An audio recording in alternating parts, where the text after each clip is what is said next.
Bienvenue dans le Seigneur. On s'excuse pour ce problème d'interruption. Nous avons eu une interruption dans notre programme alors que nous étions en train d'avancer. J'étais en train de parler sur les inquiétudes qui doivent être effacées dans nos vies parce que la parole de Dieu a déjà effacé nos inquiétudes. Et nous étions en train de parler des priorités qui doivent être alignées selon les priorités de Dieu. Parce que très souvent, il y a des choses qui sont nos priorités, mais qui ne sont pas les priorités de Dieu. Jésus était en train de dire ici, il dit, je parlais des choses qui sont nécessaires, la nourriture, la manger, la nourriture, le manger, le boire, la protection, je ne sais pas, la sécurité, une garantie du futur. Je disais, ces choses sont nécessaires, ce sont des choses, des biens des nécessités primaires, comme on dit en français. Mais Jésus dit, au lieu de vous inquiéter de ces choses, inquiétez-vous d'abord de mon royaume. Cherchez d'abord mon royaume et sa justice. Alors je disais, le problème c'est un problème de priorité. Très souvent, nous avons des priorités qui ne sont pas les priorités de Dieu. Très souvent, nous nous retrouvons voulant faire des choses que nous voulons faire selon notre priorité, alors que ce n'est pas dans les priorités de Dieu. Alors j'étais en train de parler de Jésus lui-même. Je disais dans le temps de les prophètes avant lui, 400 ans de silence avant que Jésus ne vienne. Avant lui, il y a eu des prophètes qui ont parlé de la gestion des priorités, parmi lesquels il y a Malachie. Je veux parler de l'histoire de Malachie dans les jours qui viennent, lorsque je veux parler des derniers de nos priorités par rapport aux données. Il y a eu Zacharie qui a parlé des priorités du temple de Dieu, la maison de Dieu. Et Agé, le prophète Agé, en a aussi mentionné. Donc on s'excuse de la coupure entrant dans la parole de Dieu. Je disais Agé chapitre 1, à partir du verset 5 au verset 9. Merci à tous ceux qui sont restés, qui n'ont pas quitté la connexion. Que Dieu vous bénisse, que Dieu bénisse le pasteur Michoumika en Irlande, que Dieu bénisse ma soeur Lydia Kashita en France et tous les autres qui sont restés connectés. Que Dieu bénisse mon frère Christian Dunia Kilanga qui se connecte à nous aussi à partir de Kinshasa. Agé chapitre 1, verset 5 à 9. Je suis en train de parler ici des priorités de Dieu qui doivent devenir nos priorités. Parce que très souvent, c'est un problème de priorité. Jésus, lorsqu'il nous demande ici de chercher premièrement le royaume de Dieu et sa justice, il est en train de régler un problème de priorité. Il règle un problème de priorité. Un problème de priorité. Je salue mon frère Siko, Pierre, Peter Siko, my friend, my brother, my boss. Lui, c'est mon chef qui est en train de me suivre en français. I don't even know if you understand, but it's fine. God bless you. Agé chapitre 1, verset 5 à 9, la Bible dit, ainsi parle maintenant l'Éternel des armées. Il dit, considérez attentivement vos voies. Considérez attentivement, c'est-à-dire, prêtez attention à vos voies. Prenez à cœur à comment vous rangez vos voies. Verset 6, il dit ceci, vous semez beaucoup et vous recueillez peu. Vous semez beaucoup et vous recueillez peu. Vous savez quoi le problème? La récolte doit toujours être proportionnelle à la semence. La récolte doit toujours être proportionnelle à la semence. Je ne dis pas égale, je dis proportionnelle. La récolte doit toujours être supérieure à la semence. On sème une graine pour récolter des graines. Mais Dieu est en train de dire, vous avez semé des graines, mais vous récoltez une graine. C'est-à-dire, vous avez semé beaucoup, mais vous avez récolté peu. Vous mangez beaucoup et vous n'êtes pas rassasié. Lorsqu'on mange, on doit se rassasier. Quand on ne se rassasie pas, soit la quantité n'est pas assez, ou bien vous êtes malade de ce qu'on appelle ténia. Quatrièmement, il dit, vous buvez et vous n'êtes pas désaltéré. C'est-à-dire, la soif continue à être là. Soit vous n'avez pas l'eau qu'il faut ou le liquide qu'il faut pour désaltérer votre soif. Soit c'est la qualité, soit c'est la quantité qui manque. Vous êtes vêtu et vous n'avez pas chaud. Quand on se vêt, c'est pour se couvrir du froid. Nous sommes en hiver ici en Afrique du Sud. Vous avez remarqué que depuis tous les samedis, si je ne m'habille plus en chemise ou en polo pour venir vous parler, je suis en tricot, mais j'ai encore une chemise dedans, j'ai encore un polo dedans, parce qu'il fait froid. Maintenant là, je me sens bien. Mais Dieu dit, vous êtes vêtus, mais vous n'avez toujours pas chaud. C'est soit vous n'avez pas assez d'habits pour vous garder dans la chaleur, ou bien les habits que vous avez sont troués, ils ne sont pas d'une bonne qualité.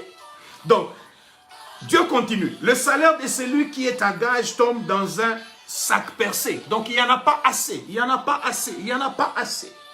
Ainsi parle l'Éternel, verset 7 encore, considérez attentivement vos voies. Verset 8, écoutez ceci. Montez sur la montagne, apportez du bois et bâtissez la maison. J'en aurai de la joie, je serai glorifié, dit l'Éternel des armées. Donc Dieu dit ceci, pendant que vous vous battez pour manger, vous vous battez pour vous vêtir, vous vous battez pour avoir ceci, pour avoir une récolte demain. Moi j'ai une priorité que je voudrais que vous puissiez vous en occuper. Quoi? Montez sur la montagne, bâtissez d'abord ma maison.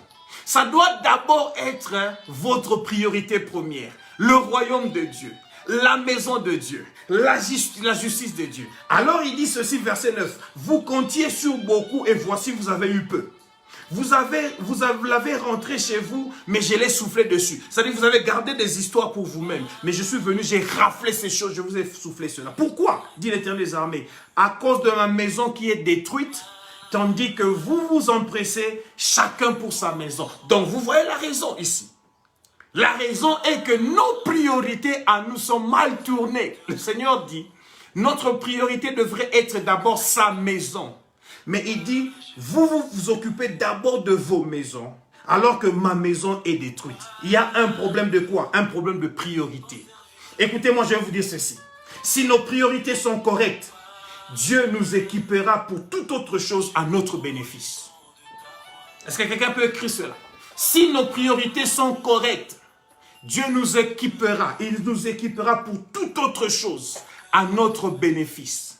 Voilà pourquoi il dit, montez sur la montagne, apportez du bois, bâtissez la maison. Et qu'est-ce qu'il a dit? Moi, Dieu, j'en aurai de la joie. J'en aurai de la joie. J'en aurai de la joie. C'est-à-dire quoi? Vous avez lu dans votre Bible, la Bible dit la joie de l'Éternel, c'est notre force. C'est-à-dire quand nous bâtissons la maison de Dieu, quand nous remettons l'ordre premier dans le royaume de Dieu, Dieu aura de la joie. Pour conséquence, la joie de l'Éternel, c'est notre force. Moi, je serai fort parce que Dieu est joyeux. Deuxièmement, il dit, et je serai glorifié.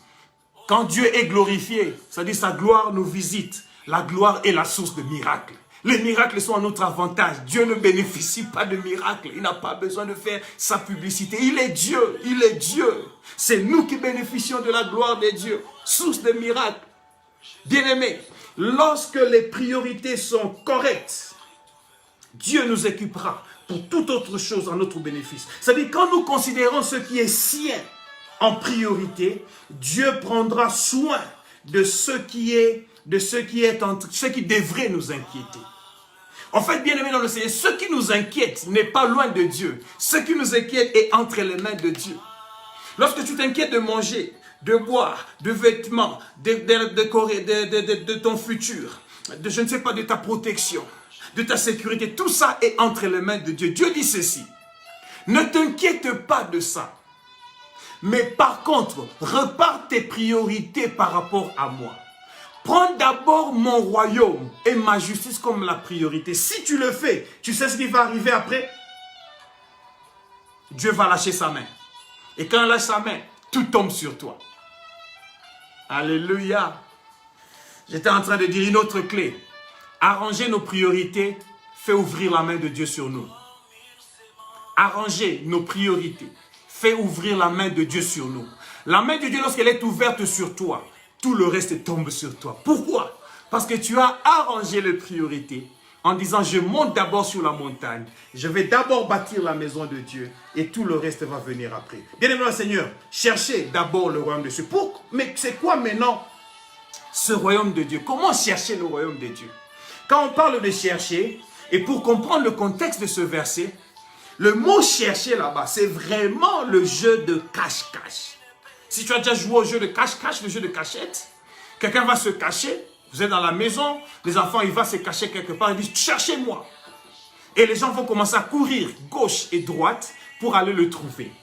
Ils vont aller sous les tables, sous les lits pour le chercher. Qu'est-ce qu'ils sont en train de chercher? Ils cherchent la personne qui est cachée pour arriver à le trouver. Alors quand Jésus parle de chercher d'abord le royaume des cieux, il est en train de parler de chercher ici, c'est aller après quelque chose que l'on veut trouver.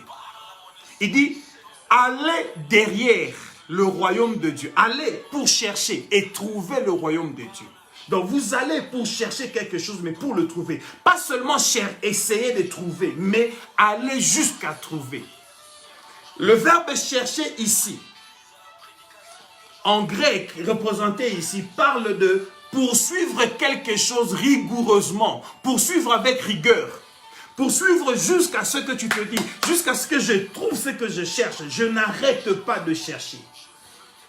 Mais on va chercher le royaume de Dieu et sa justice. Il est où ce royaume des cieux? Il est où ce royaume des cieux? Il est où? Il est où? Pourtant Jésus a dit le royaume de Dieu est au milieu de vous. On va le chercher maintenant où? Est-ce que c'est un emplacement géographique? C'est peut-être là la clé de notre enseignement cet après-midi, ou le nœud de notre enseignement cet après-midi. Lisons Luc chapitre 17, versets 20 à 21. Êtes-vous toujours avec moi? Que Dieu bénisse toutes les personnes qui sont restées après que nous ayons perdu la connexion. Gloire à Dieu, gloire à Dieu. Luc chapitre 17, versets 20 à 21. La Bible dit ceci. Les pharisiens demandèrent à Jésus quand viendrait le royaume de Dieu. C'était juste quand Jésus venait de guérir les 10 lépreux et qu'un venait rentrer pour remercier Jésus. Alors les 9 ne sont pas venus lui rendre grâce. Alors, les pharisiens sont venus vers Jésus et lui demandent quand est-ce que viendra le royaume de Dieu? Alors Jésus leur répondit, il dit, le royaume de Dieu ne vient pas de manière à frapper les regards. C'est-à-dire, le royaume de Dieu ne se manifeste pas par une démonstration extérieure.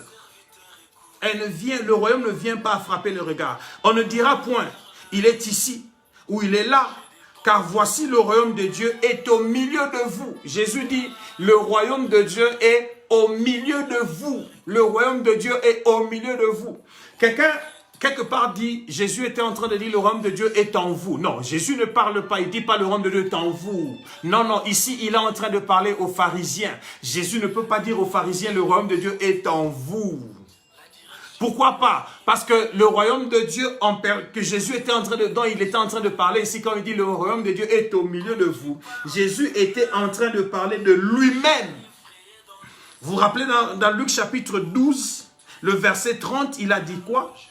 Le verset 32, il a dit quoi? Ne crains point, petit troupeau, car votre Père a trouvé bon de vous donner le royaume. Le Père a trouvé bon de vous donner le royaume. En quoi? En acceptant d'envoyer le Fils pour venir sur la terre.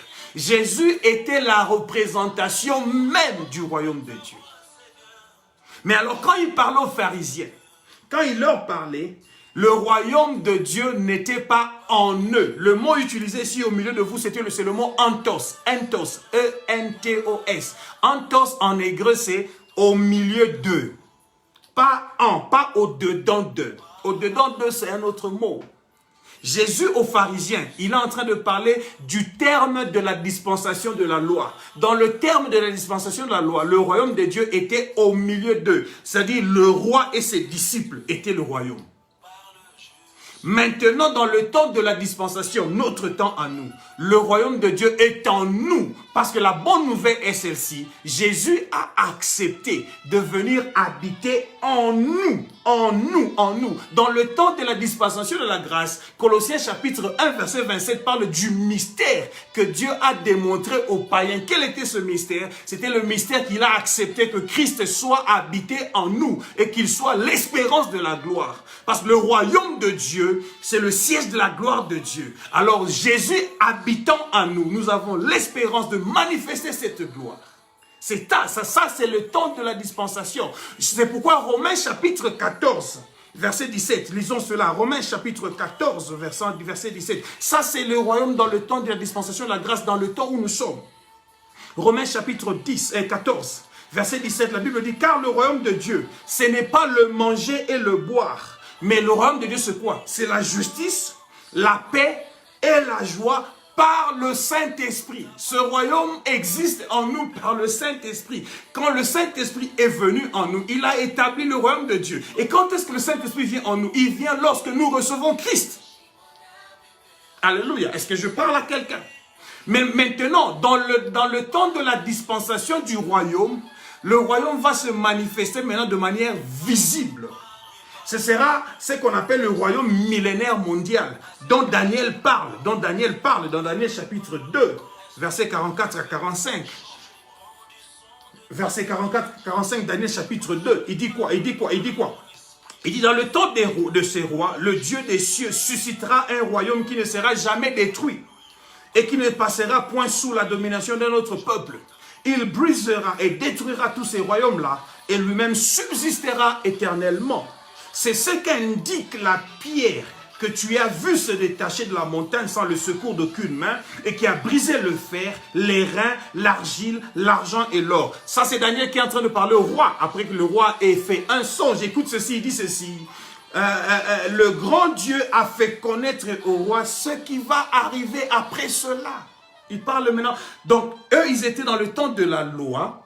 Je vous ai montré que dans le terme de la loi, le royaume de Dieu était le roi et ses disciples. Quand Jésus est venu, dans le terme de la dispensation, dans le temps de la dispensation de la grâce, le royaume de Dieu est en nous. Là, il était au milieu d'eux, maintenant il est en nous. Et dans le temps, dans la dispensation du royaume, le royaume de Dieu sera physique et visible. Nous serons dans ce royaume-là régnant. Il dit un royaume qui ne sera jamais détruit par quelqu'un d'autre. Et notre Dieu sera le roi dans ce royaume. Alors, la Bible dit, le songe est véritable et son explication est certaine. Alléluia. Oh, mais bien aimé aussi, parlons rapidement du royaume de Dieu et sa justice pour nous aujourd'hui, dans notre dispensation. Parce que c'est ce qui est plus important pour nous. Parlons de cela. C'est quoi le royaume de Dieu? Quand Jésus dit chercher d'abord le royaume de Dieu et sa justice. Le royaume de Dieu, ici, c'est le gouvernement de Dieu, du Dieu souverain, sur toutes les choses. C'est-à-dire le domaine sur lequel Dieu règne en roi. Il règne en monarque. Il règne comme un dictateur. Dans son royaume-là, il n'y a pas de démocratie, où on dit on vote par majorité. Si la majorité a voté que le péché devient bon, ça passera comme cela. Non! Là, c'est la loi de la monarchie. Il règne en monarque, en Dieu, en dictateur, et impose sa gouvernance et sa souveraineté sur le peuple. Il impose sa volonté. Dans son royaume, c'est là où les choses sont faites selon lui et pour lui. Donc je ne parle pas ici des définitions théologiques. Je ne parle pas dans des considérations théologiques. Quand on parle du royaume de Dieu et de sa justice, c'est là où sa volonté règne. C'est le domaine où Dieu règne et dans lequel il est roi. Pourtant, nous sommes le domaine de Dieu.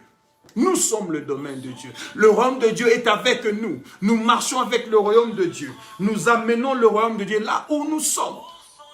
Alors pourquoi Jésus dit maintenant cherchez premièrement le royaume de Dieu. Cherchez d'abord le royaume de Dieu. Comment chercher ce royaume de Dieu? Je vous le donne en termes simples. Cherchez le royaume de Dieu parce qu'il est déjà en vous. Je vous ai dit chercher ici veut dire poursuivre rigoureusement. C'est-à-dire il faut se regarder en moi-même. Faire une introspection, me rassurer que tout est en ordre et en conformité avec les lois et les principes du gouvernement de Dieu. Que je vis en tant que citoyen du royaume et que la façon de faire les choses de Dieu est la façon qui est en train de me conduire. C'est ça, chercher le royaume de Dieu et sa justice. Ça dit, tu te fais une introspection. Je m'arrête comme ça, je dis, Jean-Claude, regarde toi-même. Jean-Claude, regarde toi-même. Est-ce que ce que tu vis maintenant est exactement ce que Dieu veut que tu vives? Est-ce que la manière dont tu te comportes est la manière dont Dieu voudrait que tu puisses te comporter? Est-ce que tes réactions à toi sont la façon dont Dieu voudrait que les choses soient conduites dans son gouvernement? Et parce que tu es citoyen du royaume de Dieu, est-ce que tu marches selon ses principes et ses lois? C'est ça, chercher d'abord le royaume de Dieu. Et comme vous le savez, Je pose encore la question, es-tu d'accord d'abord de marcher selon le voie de Dieu? Est-ce que tu es prêt à considérer le voie de Dieu? Voilà pourquoi le prophète Agé était en train de dire, ainsi parle l'Éternel, considérez attentivement les voies de Dieu. Est-ce que tu es prêt à prêter ton cœur et tes yeux à ne rechercher que les voies de Dieu?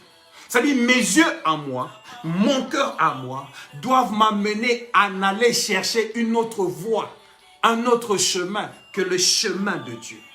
Jésus est le chemin. Est-ce que je marche en Jésus? Est-ce que je marche avec Jésus? Est-ce que je marche pour Jésus? Alléluia. Alléluia. Chaque citoyen a des droits et des devoirs. Les juristes qui sont en train de me suivre vont me contredire si j'ai dit faux. Maman Wiva, mon épouse, tous les juristes qui me suivaient là-bas, chaque citoyen a des droits et des devoirs. Vous le savez bien. Mais écoutez ceci, les devoirs, lorsqu'ils sont respectés, ils te font bénéficier des droits qui te sont acquis par ta citoyenneté. Je dis ceci, les devoirs, lorsqu'ils sont respectés, vont te faire bénéficier des droits qui te sont acquis par le fait que tu es citoyen. Donc, en termes clairs et en résumé, je suis en train de dire ceci. Cherchez premièrement le royaume de Dieu et sa justice. Ça, c'est un devoir civique de tout citoyen du royaume de Dieu. Devoir civique, devoir civique, devoir civique, devoir civique. Et Jésus dit, il dit pas, je souhaite que vous cherchiez. Il dit pas, je propose que vous cherchiez. Il dit, cherchez. C'est une instruction, c'est un commandement, c'est un ordre. Dans son royaume, je disais, c'est sa volonté qui doit régner sur tout. Un devoir civique et civil de tout citoyen, c'est de chercher d'abord le royaume de Dieu. Maintenant, 2, il dit, et tout le reste vous sera donné. Ça, c'est un droit élémentaire de tout citoyen qui a respecté les devoirs du royaume. C'est pourquoi je disais, arranger les priorités. Ouvre la main de Dieu pour que tout te soit lâché. Lorsque je me range à faire les droits, à observer les droits civiques du royaume, à respecter les devoirs civiques du royaume, les droits me sont donnés. Bien-aimés dans le Seigneur, je voudrais terminer. Mais je vais vous dire ceci. Le principe du royaume ici est celui-ci. Notez-le. La priorité détermine la capacité. La priorité détermine la capacité. Priority determines capacity. C'est-à-dire, le roi dans le royaume dit ceci. Si tu me mets moi en priorité, si tu respectes mes principes et tu suis la constitution de mon royaume, si tu vis selon mon plan et ma vision, moi, le roi, je vais augmenter tes capacités de production dans le royaume. Je vais augmenter tes productions de capacité dans le royaume. Les inquiétudes n'augmentent pas tes capacités de production. Mais si tu me mets en priorité, je vais augmenter tes capacités de production dans le royaume. Tout le reste, c'est ce qui est propriété du royaume. Et rappelle-toi une chose, les biens du sol et du sous-sol congolais, pour nous les Congolais, biens du sol et du sous-sol, la Constitution dit quoi? Ils appartiennent à qui? Aux Congolais. Tous, nous pouvons accéder aux diamants congolais, au pétrole congolais, à la terre fertile congolais, aux poissons congolais, nous Congolais, ou Sud-Africains, de même aussi pour votre territoire, ou d'autres citoyens, d'autres citoyennetés. N'est-ce pas? Mais il suffit comment? Comment tu peux accéder à cela? Il suffit de le vouloir, numéro 1, et puis numéro 2, faire quoi? Numéro 2, il suffit d'être en ordre avec les lois du pays. La priorité détermine la capacité. Je vais augmenter le volume, Lisette. La priorité détermine la capacité. Yes. La priorité détermine la capacité. J'augmente le volume encore davantage. Alléluia. Donc, tout ce qui appartient au sol congolais, sol et sous-sol congolais, parce que je suis de nationalité congolaise, si je veux, Et puis deuxièmement, si je suis en ordre avec les lois de mon pays, je peux accéder à cela. Oh, pasteur, qu'est-ce que tu nous dis? Oui, c'est ce que je vous dis. C'est pourquoi même dans le royaume de Dieu, Ésaïe chapitre 1, verset 19 dit ceci. Écrivez-moi ce verset, je voudrais terminer par celui-là. Ésaïe chapitre 1, 19 à 20, c'est mon dernier verset. Ésaïe chapitre 1, 19 à 20. La Bible dit, si vous avez de la bonne volonté, c'est-à-dire si vous voulez. 1. Et si vous êtes docile. 2. C'est-à-dire si vous respectez les lois du pays. Qu'est-ce que la Bible dit? Vous mangerez les meilleures productions du pays. La priorité détermine la capacité. La priorité détermine la capacité. Lorsque vous avez rangé bien vos priorités en marchant selon les lois du pays, selon les lois du roi, il dit, je vais augmenter la capacité de votre production. Si vous avez de la bonne volonté, si vous êtes docile, vous mangerez les meilleures productions du pays. Écoutez le verset 20. Mais si vous résistez et si vous êtes rebelle, c'est-à-dire si vous êtes des forces de rébellion ou forces de résistance, il a dit quoi? Vous serez dévorés par le glaive, car la bouche de l'Éternel a parlé. Car la bouche de l'Éternel a parlé. Bien-aimé le Seigneur, voilà. Voilà. Si vous êtes, si vous le voulez, si vous avez de la bonne volonté, si vous êtes docile. Voilà 2 éléments importants pour chaque citoyen afin de pouvoir voir tes capacités de production être augmentées. La semaine prochaine, je voudrais commencer à vous parler des éléments qui feront en sorte que vous soyez des bons citoyens du royaume. Des éléments qui feront en sorte que vous cherchiez d'abord, vous montriez à Dieu que vous êtes en train de chercher d'abord son royaume. Et ça nous aidera à voir que notre capacité sera augmentée. Le docteur Mas Monroe parle de 7 éléments. 7 éléments qui sont les clés pour accéder au royaume de Dieu, sa justice. Il parle de la repentance. Il parle de développer une vie de prière efficace. Il parle de vivre dans la présence de Dieu. Il parle de étudier la parole de Dieu, de vivre et de grandir dans la foi. 6, il parle de marcher dans l'autorité de la parole. Et 7, il parle d'être un donneur, d'être un semeur. Nous avons déjà parlé de la parole. Nous avons déjà parlé de la prière. Nous avons déjà parlé de la présence de Dieu. Nous avons déjà parlé de... Il nous reste 2 éléments dont nous allons parler. Être un donneur, c'est un élément, un point à lui-même. Le dernier point de nos priorités dont nous allons parler. Sans être le dernier du tout. Mais nous allons parler samedi prochain de vivre par la foi. Vivre par la foi. Vivre par la foi. Vous voulez tout rater. Vous ne voulez pas rater de me suivre, vous parler de la foi. Parce que c'est un message que le Seigneur m'a donné. C'est quelque chose que j'ai vécu dans ma vie. C'est quelque chose que je vis dans ma vie. Vivre par la foi. Je vais vous parler de cela samedi prochain. Et le samedi qui suivra, je vais vous parler de faire de l'expansion et du développement du royaume de Dieu ma priorité. C'est-à-dire l'évangélisation.